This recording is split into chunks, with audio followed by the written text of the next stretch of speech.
Hello बच्चों, कैसे हो आप सब लोग। उम्मीद करते हैं अच्छे ही होंगे।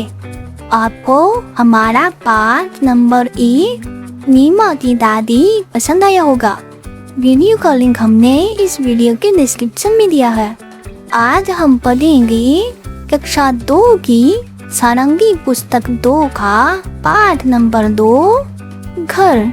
ये एक आनंदमयी कविता है, तो हम कविता को बोलेंगे, आप भी हमारे पीछे पीछे बोलना। पापा क्यों अच्छा लगता है अपना प्यारा प्यारा घर। पापा क्यों अच्छा लगता है अपना प्यारा प्यारा घर। घूम घाम ले खेल खाल ले नहीं भूलता लेकिन घर। नहीं आपको लगता पापा है माँ की गोदी सा घर। प्यारी प्यारी ममता वाली सुंदर सुंदर न्यारा घर। थक कर जब वापस आते हैं कैसे बिछ बिछ जाता घर। थक कर जब वापस आते हैं कैसे बिछ बिछ जाता घर। खिला पिला आराम दिला कर नई ताजगी देता घर। खिला पिला आराम दिला कर नई ताजगी देता घर। तो बच्चों, हमें उम्मीद है कि आपको कविता पसंद आई होगी। अब हम इस कविता का अर्थ समझेंगे। तो कवि दिलीप रमेश जी कहते हैं, पापा क्यों अच्छा लगता है अपना प्यारा प्यारा घर। तो बच्चे अपने पापा से पूछ रहे हैं कि पापा हमें ये घर इतना अच्छा क्यों लगता है। फिर बोलते हैं, घूम घाम ले खील खाल ले नहीं भूलता लेकिन घर। फिर बच्चे पूछ रहे हैं कि हम कहीं भी घूम के आ जाएं, कहीं भी खेल कर आ जाएं, लेकिन हम अपना घर कभी नहीं भूलते। नहीं आपको लगता पापा है माँ की गोदी सा घर। जैसे माँ की गोद में आराम मिलता है, वैसे ही बच्चे पूछ रहे हैं कि क्या अपना घर आपको माँ की गोदी सा नहीं लगता है। प्यारी प्यारी ममता वाला सुंदर सुंदर न्यारा घर। जैसे माँ की ममता बहुत अच्छी होती है, प्यारी होती है, उसी तरह हमारा घर भी अपनी ममता हम सब पर बिखेरता है। हमारा घर सबसे सुंदर और न्यारा है। थक कर जब वापस आते हैं कैसे बिछ बिछ जाता घर। खिला पिला आराम दिलाकर नई ताजगी देता घर। जब भी हम थक कर घर पे आते हैं तो हमारा घर हमारे लिए बिस्तर की तरह बिछ जाता है। फिर हम इसमें खाना खाते हैं और आराम करते हैं। इससे हमें नई ताजगी मिलती है। ठीक है, तो बच्चों, अगर आपको ये कविता अच्छी लगी और हमारे समझाने का तरीका आपको अच्छा लगा तो वीडियो को लाइक, सब्सक्राइब और शेयर कीजिए। वंश स्टडी जोन के बारे में अपने माता पिता तथा अपने मित्रों को बताइए।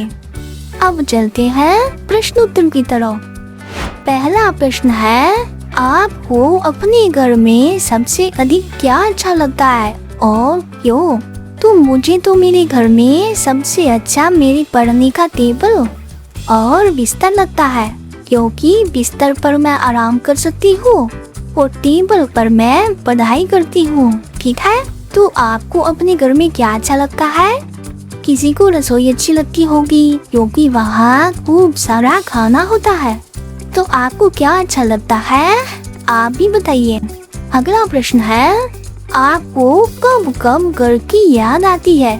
तो मुझे तो घर की याद तब आती है जब मैं कहीं किसी काम से बाहर गई होती हूँ, तब मुझे मेरे घर की बहुत याद आती है। आपको आपके घर की याद कब आती है।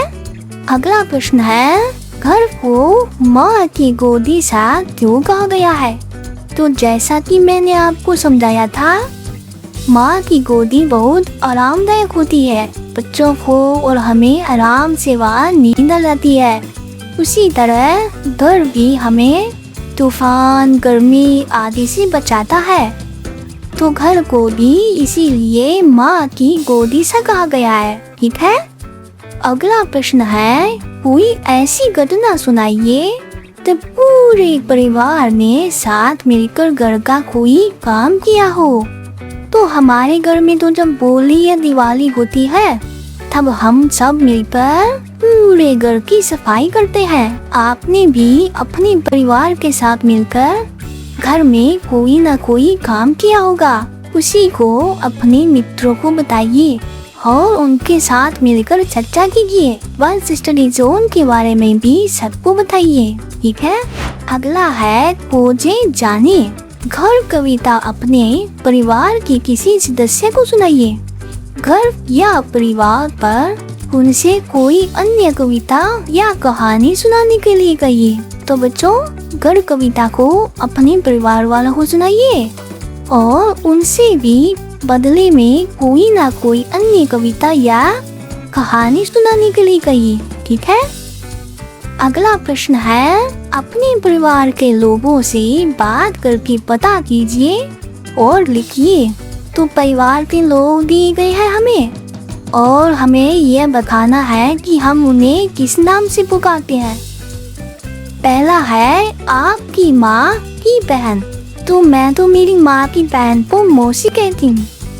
आप क्या कहते हो वह आप यहाँ लिखिए।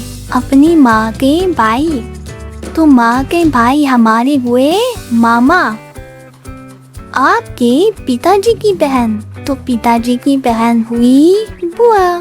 फिर आपके पिताजी के भाई वो हुए चाचा, ठीक है। यहाँ आएगा चाचा जी। तो इसी के साथ हमारा पाठ नंबर 2 घर समाप्त हुआ। अगर आपको वीडियो अच्छी लगी हो तथा आपको हमारे पढ़ाने का तरीका अच्छा लगा हो तो वीडियो को लाइक, सब्सक्राइब और शेयर कीजिए। अगर आपको कक्षा 1 की हिंदी की सभी वीडियो देखनी है तो उनका लिंक हमने इस वीडियो के डिस्क्रिप्शन में दिया है। अब मिलते हैं अगली वीडियो में। तब तक के लिए बाय बाय।